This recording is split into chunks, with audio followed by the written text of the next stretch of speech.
Hi, thanks for joining us and welcome to the Family Plot, Gardening in the Mid-South. Today, we're going to cook up a delicious addition for your holiday meal, pumpkin soup. And fall is a great time to prepare new beds for spring planting. So we're going to give you some tips to help get you started. All that and more is just ahead on the Family Plot, Gardening in the Mid-South. So stay with us. This is a production of WKNO Memphis. Production funding for the Family Plot, Gardening in the Mid-South is provided by Goodwin's Landscape and Garden Center in Germantown since 1943 and continuing to offer its plants for successful gardening with 7 greenhouses and 3 acres of plants, plus comprehensive landscape services.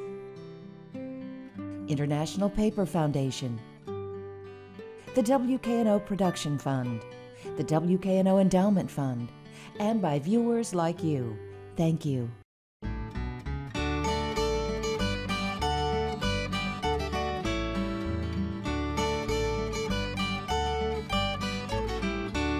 Hi, welcome to the Family Plot. I'm Chris Cooper. Joining me today is Rita Jackson. Rita is an extension agent right here in Shelby County, and Ellen LeBlond is here. Ellen will be our horticulture expert for today.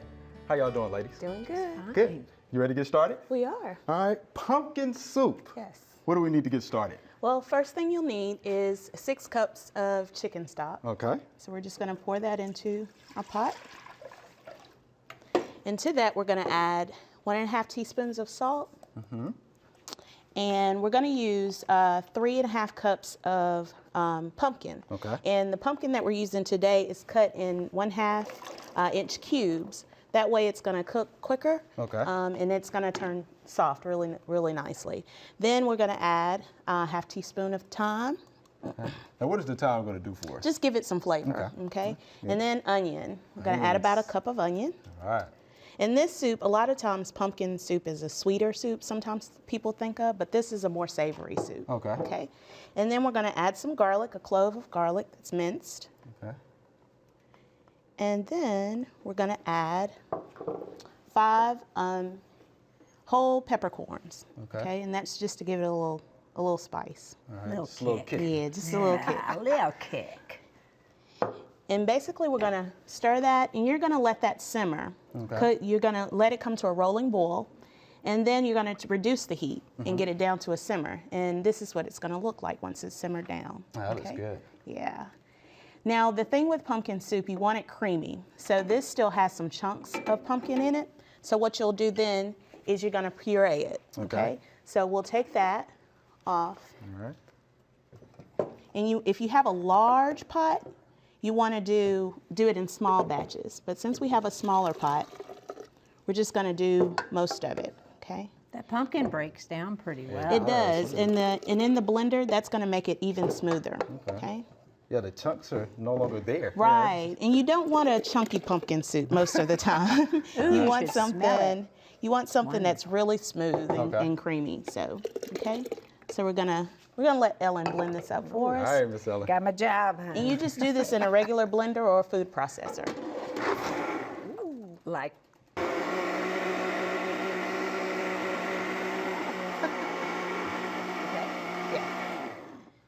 little pumpkin bath This never pumpkin- hurt anything. Oh, look at your paper towel. Why, thank you. And then you're just gonna pour that back into your pot. Oh, so you put it back. Okay. And then to that, we're gonna add a ½ cup of whipping cream. And that's gonna help with the thickening as well. Whipping cream, huh? And then you'll reduce the heat again Okay. and let that simmer for about 30 minutes, okay? And then this is your finished product. Okay. Now, before we get to the finished product, what are some things that the people need to know about pumpkins? Are they nutritious or what? Yeah, pumpkins are really nutritious. They are a really good source of beta carotene. Okay. And beta carotene is really good in helping to reduce the risk of heart disease as Okay. well as some types of cancer. Also, pumpkin is very low in calorie and fat. Okay. About Good. a cup of pumpkin that's boiled without salt is about 49 calories, 0 grams of fat, Okay. and about 2 grams of protein. So And it's It is also really good. part of the orange group, which is good for your eyes. It so- is, Right. and a That's lot great. of people tend to put it in the vegetable group, but it's actually a fruit. So in the area Actually a of fruit, nutrition, okay, yeah, in good. the area of nutrition, we usually put it in the orange vegetables, but it is actually a fruit. So Okay. Now, how long does it take for the pumpkin to cook down?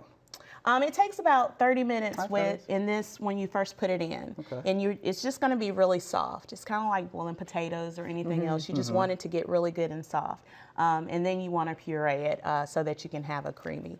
Now, a lot of times people ask all the time about canned pumpkin as well, and fresh always tastes best. to Sure me. does. Sure does. So, but you can do this with a canned pumpkin. Okay. so. Now, we always hear about pumpkin pie. What are some of the other things we hear about that people use pumpkin for? I made a Yeah. pumpkin ravioli one time that Oh. was really good. Had a butter sage sauce on it. Oh, so, awesome. you know, there's lots of things you can do to it. Yeah. Anything you could stuff with a cream consistency, you can Yeah. choose it for. Yeah, a lot of people use the fruit of it for pies and casseroles and things like that. But you don't want to throw out the seeds because Right. they're really good for roasting. A lot of Yeah. times people Used to roast have that at those school. and snack on those. So Yeah. they're You make really pumpkin good. bread. And pumpkin bread, right. And there are lots of different things that you can do once you puree it. But even in its natural form, people put it in salads just to give it a little more flavor. So there are large variety of things you can do. Okay. Well, Now, is there a specific pumpkin Yeah. we have to use for Well, this? each That was gonna be pumpkin my kind of question. has a different texture, different flavor. Some is a little more seedy, some has a little more of the stringy on the Fiery. inside. So it just kind of depends on the recipe. Look at your recipe. If it calls for a specific pumpkin, then that's the one Okay. that you want to Sure. use. Okay. But in this particular instance, you can use any type of pumpkin you Okay. like. And I've also had pumpkin muffins. I've had pumpkin cookies. A Yeah. pumpkin parfaits where you would do it, it's like the inside of the pie, but so you do a little bit of the crust crumbled down in the parfait, and then the pumpkin, and then some whipped cream, Okay. spice whipped cream, and just do a little ones. They're cute for cocktail parties or something like that. Ah, that And, sounds really and good. during this season, people usually, decorate them, but a lot of times they just don't know what to do with the inside of it, or especially if they don't want something Yeah. sweet. And a lot of times people that's mostly what people think of when they think of pumpkin is something kind of sweet. Sweet, But this is an idea of something that's a little more savory, something that if you're not really wanting that sweet taste, you want something else. So, Okay, good. Well, Yeah. let's go ahead and taste it. You want to taste it, Ms. Ellis? Let's Absolutely. check it out. All right. All right. I think we got used to pumpkins only being for the fall and not more of a decorative item instead of an edible item. But 100 years ago, they would have eaten it all the time because Right. it's so nutritious. Yeah, we're seeing more and more pumpkins out there these days. I think people are growing more pumpkins. Right. You see Yeah. pumpkin patches all over the place All over now. the place. We'll let Ms. Ellis. Well, this is Ladies a lot. first. We'll Oh, let I you do thank you, that. dear. Yeah, a lot of pumpkin patches out there and all that good stuff. for And the this is kids. really good to pair with just some crackers, breadsticks. It's just not sweet at all. I mean, Right. it's a wonderful, deep Has a nice taste, flavor to it. rich. Hey, that's pretty good. A lot Good of times people fall. aren't Good. expecting that. And you could play with your different taste. spices on however you wished. If Right. you wanted it more savory tasting, you could add some different sages or Yeah, add more peppercorn, add pepper, salt, other flavors. I can actually taste the peppercorn in here a little Can bit. you? I can. Yeah. You can garnish that. We've had people put, even a dollop of sour cream on top. Oh, and so well, that just to always get is It wonderful. always Everything helps. needs a Everything dollop. helps with sour cream. So, What about whipped cream? Can you just put Whipped cream? Whipped You cream could- on top? yeah. Most of the time, people use the whipped cream more for a sweeter taste, but you know, it's to I your like liking. sweeter taste though. Yeah, that'd be good. It's you to just your want to liking. eat those pies. That's all. So how you like it? It's pretty good. I think it's great. It's a whole different flavor. This is pretty good. Now, is this something you'll prepare at home for the Yes, holidays? Okay. Actually, I did some about a week ago, and my husband liked it. He really did. Wow. I was quite So surprised. he's the guinea pig, right? Yes. Yeah, he gets to try everything. So Okay. Well, thank you, Rita. That was delicious. And I'm going to eat some That's more good. after set. awesome. All right. There are still a lot of gardening events going on in the next couple of weeks that might interest you. Here are just a few of them.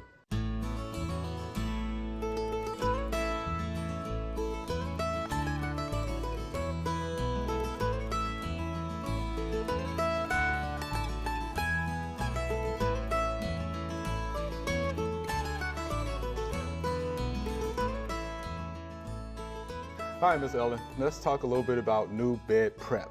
So what are the steps? How do we get started? All right, well, fall's a great time to Fall's a start. good time, But, you know, okay. it's been so hot this summer, who wanted to get out and work? That's so right. in the fall, what we're going to do is to put in a new bed, you want to recognize the area that you're going to put this new bed in. So Okay. we want to take into consideration that we've got tree roots that we Okay. might have to work with.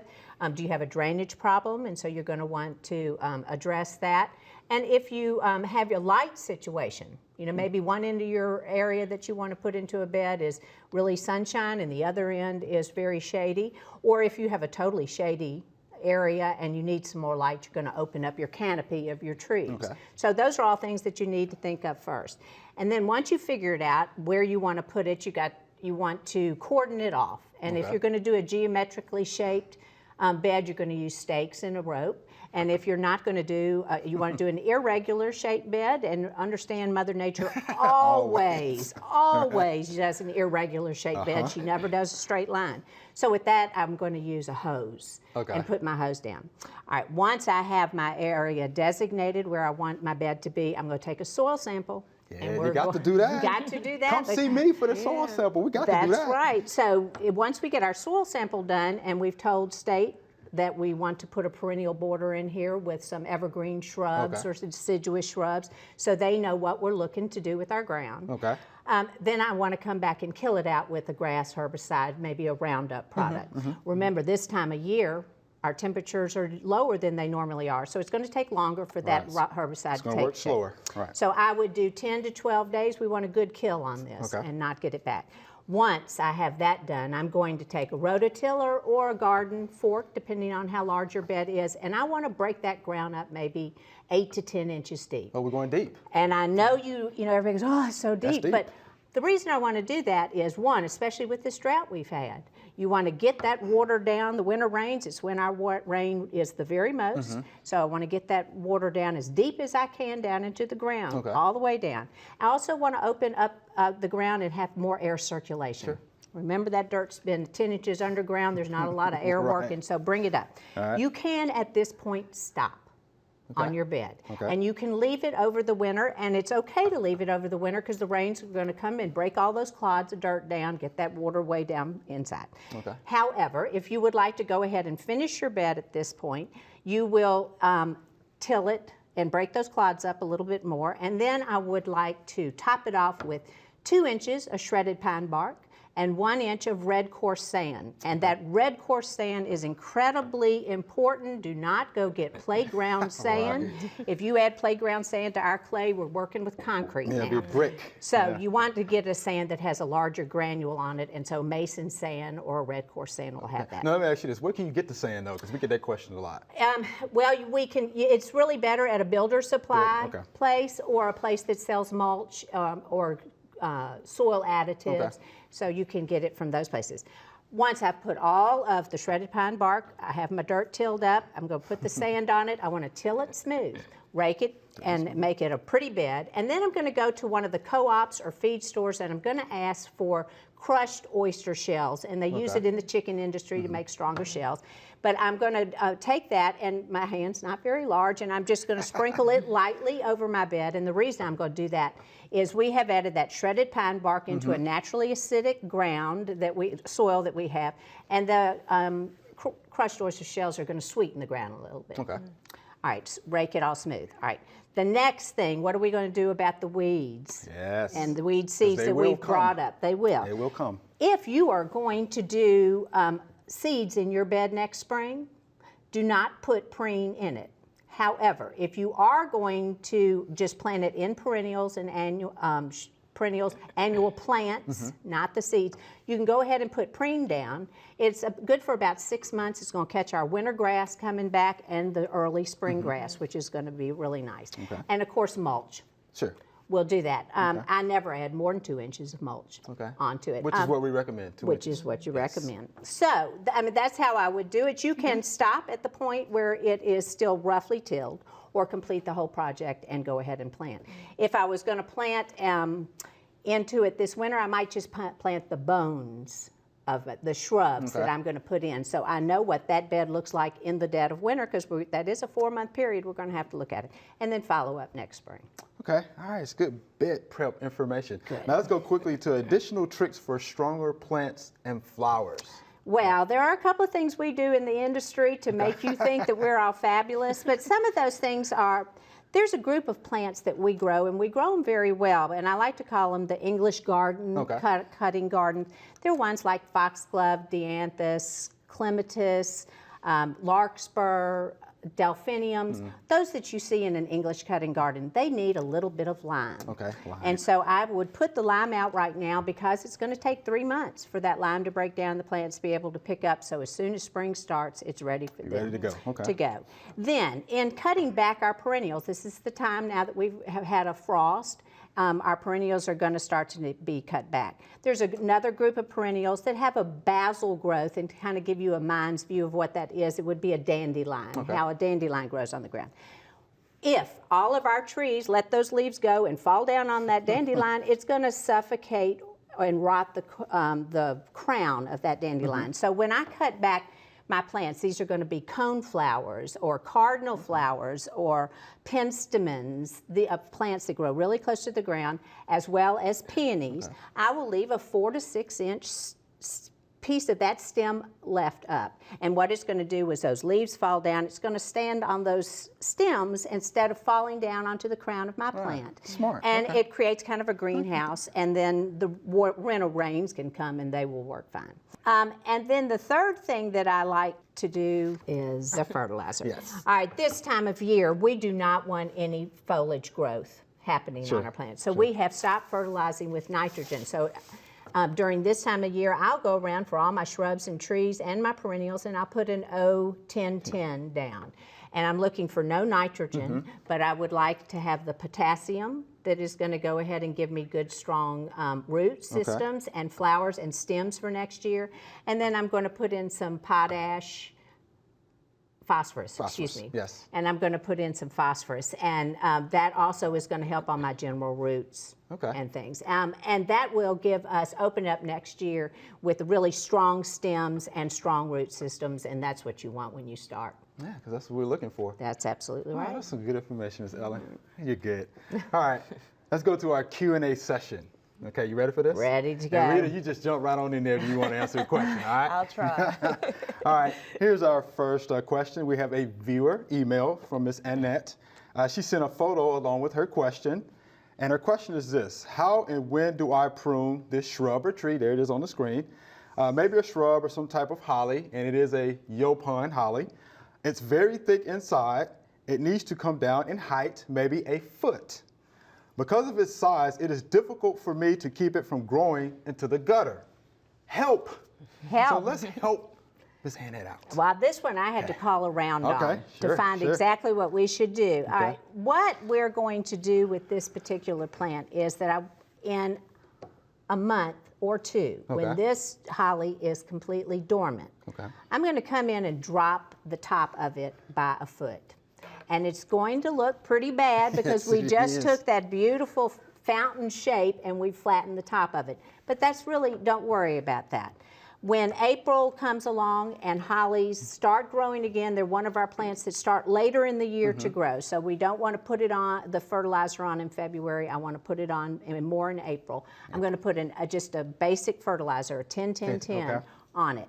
The first thing that is going to happen is, because I've cut the top out of this tree, it's going to throw shoots and runners out of the bottom of it. I'm going to remove all those shoots and runners, and I'm going to, in April, add this fertilizer and the 10-10-10 to the Yaupon, and what will happen is it's going to force top growth out of it, and by the end of the summer, it will have filled back in.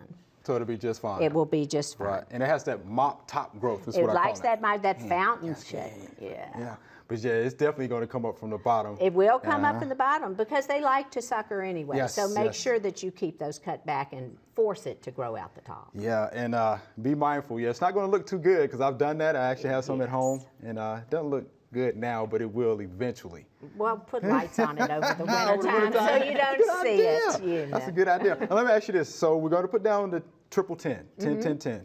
Now, do we need to rake that in gently? Is it okay just to leave it on the Well, soil you surface know, or on the mulch? How about that? I would, well, if I'm going to, and I like to put mine out in the springtime, if I have a lot of mulch on the ground, I turn my mulch under.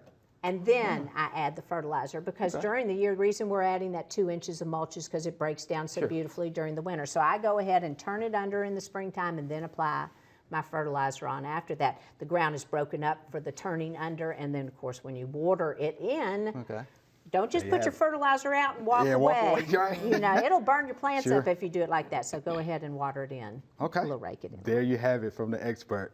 Here's the next question. This is from Miss Patty. Okay, she writes, Mr. D mentioned the use of dormant oil with many fruit trees, but he did not mention fig trees. I have a 1-year-old fig tree. Do I need to use dormant oil on it? If so, when should I apply it? Then she goes on to say, right now my tree is about 4 feet tall and has 30 to 40 green figs on it. That's pretty good. You're doing good, Miss Patty. Now, the reason why Mr. D didn't mention using the dormant oil on your fig tree is this. Fig trees are relatively pest-free. Best kind. All right. Now, the only problem you're going to have with fig trees is going to be root knot nematodes, but you're going to only have those when you have sandy soils. Okay. So we don't have that. No. You know, we don't have that problem here. But if you have sandy soils, you just need to incorporate some compost, some manure, some organic matter, organic material into that soil to build it up, and that actually reduces the population of the root knot nematodes. So you don't have to worry about it. Problem solved. But if you do, Miss Patty, happen to see some scales on your fig tree sometime in the future, you would then use a dormant oil, okay? And you would use that in late February throughout the month of March. When it's still cool. When it's still cool, because it's best used between temperatures of 40 degrees and about 70 degrees. Exactly. Okay? Only if you see some scales on that. But other than that, relatively pest-free. And figs taste good too. Yes. All right, there you have it, Miss Patty. Okay, here's our next question. Is it okay to plant now? Can we do that now? Oh, absolutely. Sure. You know, right now is the time actually that we're going to be moving our perennials around for sure. Okay. I would hesitate in moving a shrub right now. I'd like for it to be a little bit more dormant, and we would know that on our deciduous shrubs because they'll lose their leaves. Yes. So that you want to move a deciduous shrub once it moves its leaves. And again, we're going to wait until our evergreens go as dormant as they do. You know, they do kind of stay awake during the winter time, but they don't go completely asleep. So again, January, December, January, February, when it gets really cold, I would do that. You would do that. Okay. But trees in pots right now, plant them because it'll give them 6 months of rain that you don't have to worry about and get those roots well established before our normal, wonderful, warm weather comes back. Yes, but you'll definitely be hot again, I'm sure. Oh, no, surely. Not 2 years in a row. No. Yeah. Now, really, let me ask you this. Do you plant anything? You have any plants at home in the yard? Very few. My Very mother few. has the green Okay. thumb in our family, so a lot of times people will give me things, give me plants, and I just seem to kill them. Yeah, you're loving them too much. I guess That's what it is? so. I Yeah, guess I Too so. much think it love. is. It's too But my much mother, she love. has a whole. She loves it. I mean, Okay. I grew up doing it a whole lot with her, so she absolutely. She's actually a master gardener in Mississippi. So Good deal, yeah. Mom. Okay. We have one more question. We'll get to this quickly. What can I spray in my iris beds to get rid of the grass? And you had a couple of suggestions. Well, I will, if the grass is really bad, Yeah. if the grass is really bad, they have to be lifted every 3 years anyway to work properly. So I would go ahead and lift them, and I always preen my bed a lot, Okay, you know, preen. well, according to direction. Sure. When I put in a new iris bed, because it really does work beautifully. One of our biggest nightmares is the yellow nut sedge Yes. in it, and you can very laboriously pull that nut sedge out and paint it with a Yeah, glyphosate product maybe? any sort of Roundup product, and I will use a sponge or take a towel and That's put smart. it across. There's other products. Is there anything that the extension recommends? Yes, there are a couple of products that we do recommend. One is Grass Be Gone that you can use. The other one is Ordermic that you can use.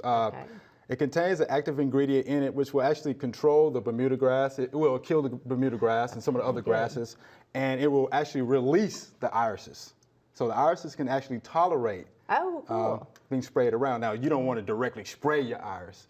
with these products, because it will actually cause some discoloration on the foliage. All right. Okay, but you can still use it. They're safe. Read the label. It is on the label. I have experience with this. I've actually used it in some iris beds myself. Okay. So it does work. But lifting them up and planting them out with the preen really does help for about a year. Okay. On it. Good deal. All right. That's all we have time for today. Be sure to join us next week. We have only 2 more shows in this season, but we'd still like to hear from you. So send us an email or letter and let us help answer your gardening questions. And if you missed an episode of The Family Plot, you can watch past shows online. Just go to WKNO.org and click on KNO Tonight. And be sure to follow us on Facebook and Twitter. Thanks for joining us. I'm Chris Cooper, and I'll see you next time on The Family Plot, Gardening in the Mid-South. Be safe.